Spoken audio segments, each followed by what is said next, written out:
Today I'm going to talk about solving trig equations. You'll need your calculator for this lesson, so if you don't have it handy, press pause and go grab it, and then we will move on. So here's our first equation to solve. What you're going to do is solve for sine of x to get that by itself. So we'll subtract 5 from both sides, and then divide both sides by 3. So now I know that sine of x is equal to negative 1/3, and that is not a nice angle on our unit circle, so we're going to need our calculator to solve the problem. So I'm going to pull mine up. And you'll notice that our constraint is in radians. I want to find all solutions between 0 and 2 pi. So I'm going to start by finding the reference angle. My reference angle is equal to inverse sine of the positive 1/3. We're always going to do inverse sine of the absolute value of whatever that ratio is. That's going to give us our reference angle. So in our calculator, we need to make sure that we're in radian mode. So you would press mode and then choose radian. Now, you'll press second sine, that's inverse sine, of 1 divided by 3, or 1/3. So that is approximately 0.34 radians. And what we're going to do now is figure out our solutions based upon that reference angle. So we have to look and say, okay, sine is negative. So that means I'm going to have answers in the quadrants where sine is negative. Sine is negative in the third and in the fourth quadrants. So I'm going to draw myself angles in both of those quadrants. And those angles that will give me solutions are going to have 0.34 as my reference angle. So my first answer is going to be pi plus 0.34 radians. So x would be pi plus 0.34 radians. Now, 0.34 is not an exact answer, so I might as well just go ahead and add pi to it and get a rounded answer. So I'll press plus second and then the pi symbol, which is the caret symbol on your calculator.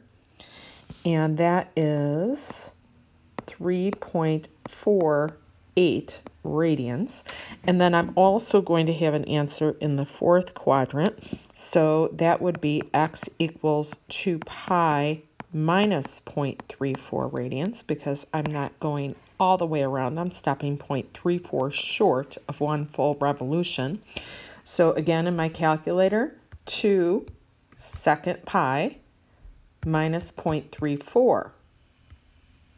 So that is approximately 5.94 radians. So those are my solutions between 0 and 2 pi radians. Now, the next problem that I'd like to solve requires some factoring. Well, actually not factoring. Again, we still need to solve for sine of x. So I'm going to isolate sine squared x and then take the square root of both sides. We'll subtract 3 sine squared from both sides. That gives me 4 sine squared on my right. And then I'll subtract 1 from both sides. So that's 1 equals 4 sine squared of x. Divide both sides by 4. That's 1/4 equals sine squared x. Now we're going to take the square root of both sides. And one thing that's really important to remember is that when you take the square root, you get plus or minus. Lots of kids forget that, and then they lose solutions. So now I need to find all of my angles that make sine positive or negative 1/2. I want you to again notice that our constraint is in radians. So I'm looking for answers between 0 and 2 pi. And the first thing I want to know is what my reference angle is. And I'm looking in the first quadrant for my reference angle. And sine has a really nice angle at where my coordinates are square root of 3/2 and 1/2. Sine is the y coordinate on my unit circle. and this is pi over 6. So my reference angle is pi over 6, but I'm going to have an answer in every single quadrant because it can be plus or minus a half. So I'm going to have answers in every quadrant with pi over 6 as my reference angle. So my first answer would be pi over 6. That's the answer in my first quadrant. The second answer would be pi minus pi over 6 in my second quadrant. And that's 5 pi over 6. My next answer will be in the third quadrant. So that would be pi plus pi over 6, or 7 pi over 6. And then I'm going to have a fourth answer in the fourth quadrant, which would be 2 pi minus pi over 6, or 11 pi over 6. So there are 4 solutions to this equation between 0 and 2 pi. Next, we're going to solve this equation. You'll notice that I have some problems here. I have 2 different trig functions, and I can't isolate them completely without factoring. So we're going to set this equal to 0.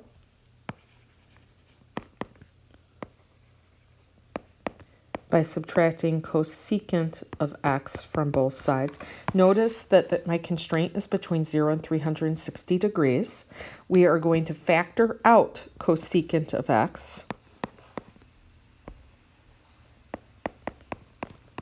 And now that will allow me to separate my trig functions and solve them individually.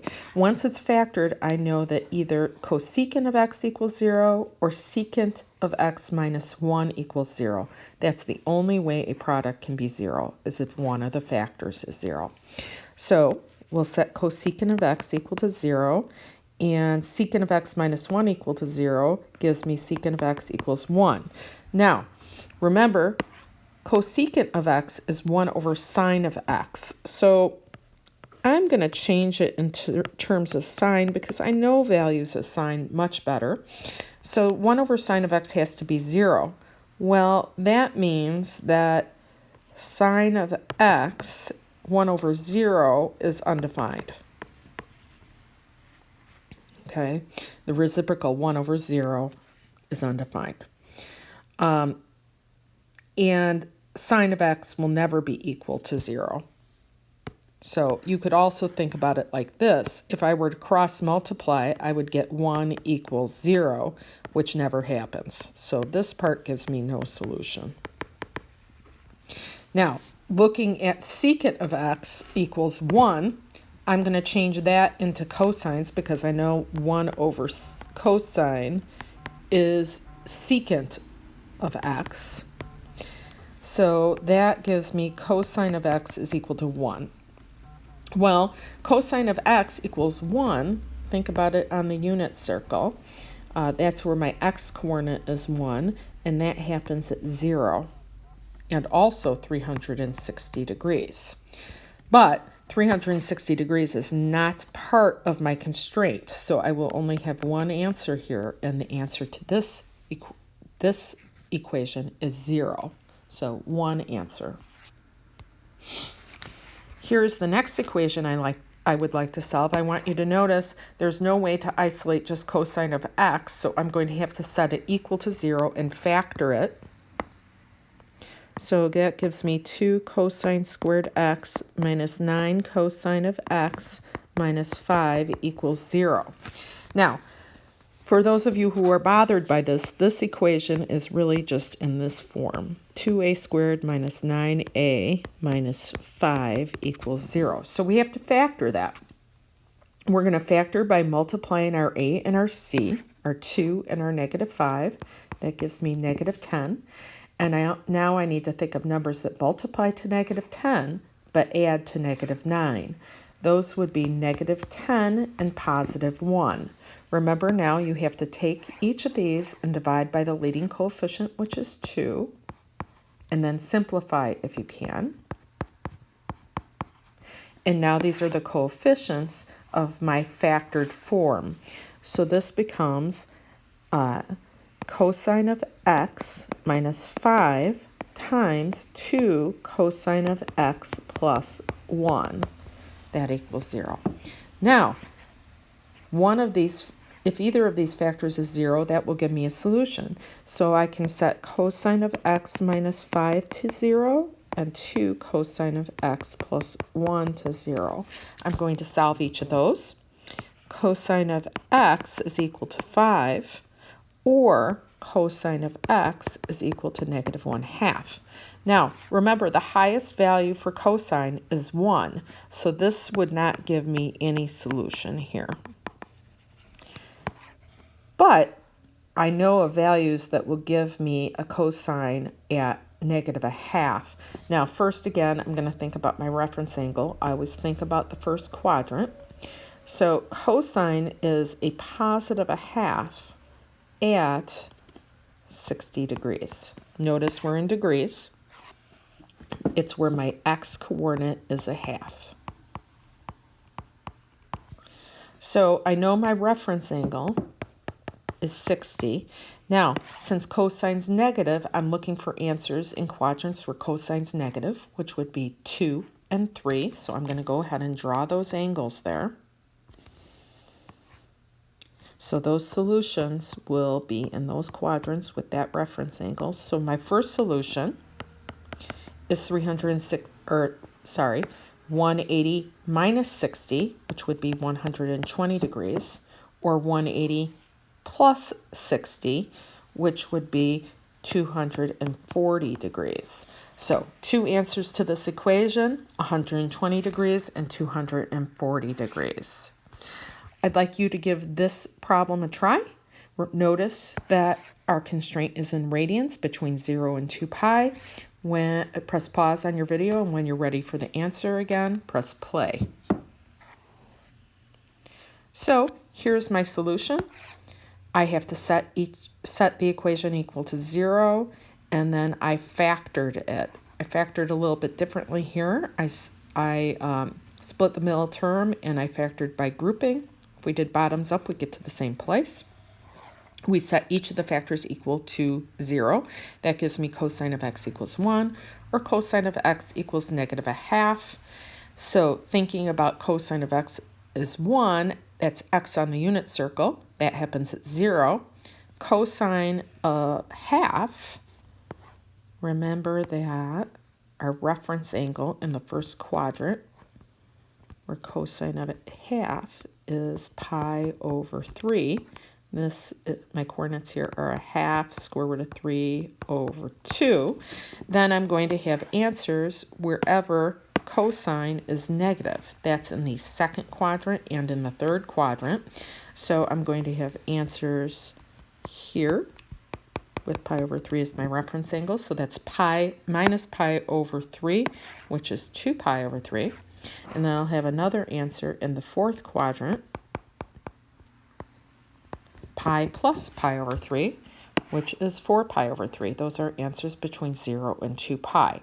Now, as for only answers between 0 and 2 pi, if I wanted to give all solutions, what I would do is I would know that every single time my angle spins around, I'm going to get another answer. So if you think about this equation here, I have an answer at 0 radians, and then every time my angle goes around another time more, I'm going to get another solution. So anytime I add or subtract 2 pi from that, I will get another solution. So I would take that and say 0 plus 2k pi, where k is an integer. Now, if we can all agree that k is always an integer, we don't have to write it every time. So then also, same kind of idea over here. If I have solutions at 2 pi over 3 and 4 pi over 3, every single time my angle spins around another 2 pi radians, forwards or backwards, I'll get another solution. So to each of these, I add 2k pi. So if my problem had asked for all solutions, this would have been my answer. If it asked me for only solutions between 0 and 2 pi, this would have been my answer. Okay, now I'd like to try this equation, solving it, and then first find my answers between 0 and 360 degrees, and then find all solutions. So first set it equal to 0. That's 2 sine squared x plus 2 sine of x minus 1 equals 0. So we're going to try to factor this. So we'll multiply our a and our c. That gives me minus 2. And now I need to think of numbers that multiply to negative 2, but add to positive 2. Can you think of any? Me neither.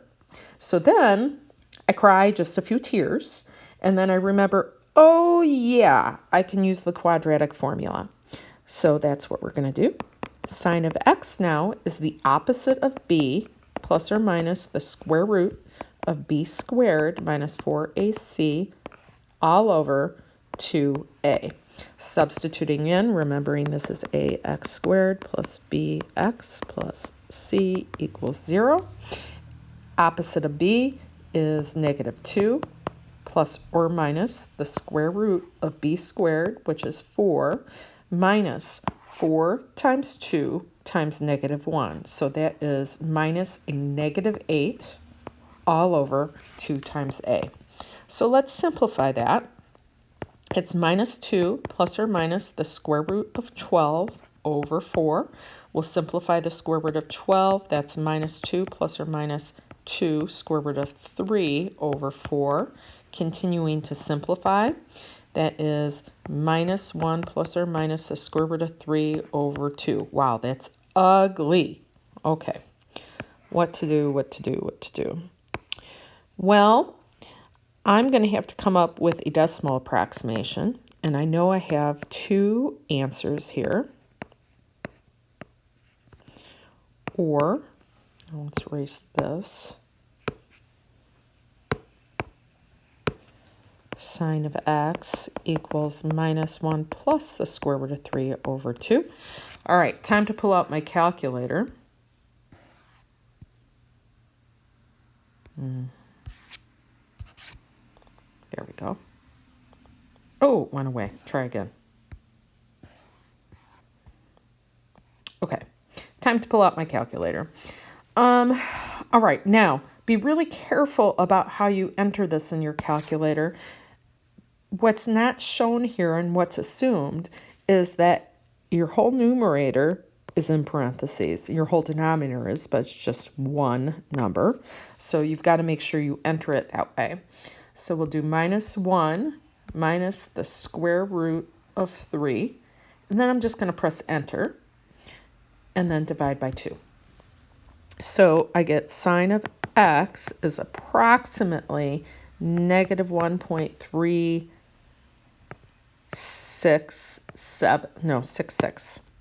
Now, sine is never lower than negative 1, so this part gives me no solution. Let's try the other part. So negative 1 plus the square root of 3. I'm going to press enter. Of course, I could have put that in parentheses and then divide by 2. It's easier just to press enter. Divide by 2. And that is sine of x is approximately 0.366. All right, so we solved one of these types of equations earlier. What we need to do is look for our reference angle. So inverse sine of the absolute value of that. So I like to carry through and round at the end. So I'm going to do inverse sine of my answer. Looking at my constraint, I need to notice that I am in degrees. So we need to make sure the mode of our calculator is in degrees. So we press mode. Oops, I'm in radians. Change it to degrees. Now, second, sine, second, answer.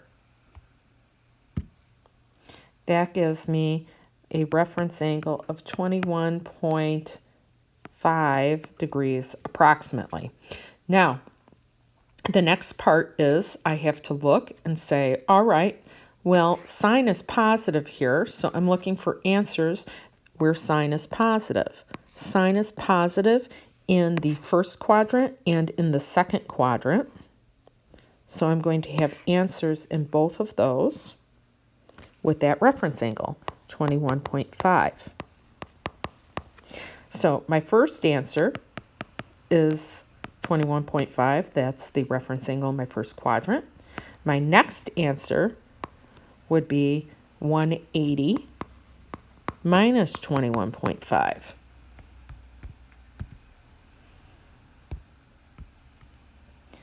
So 158.5 degrees, two answers to that equation.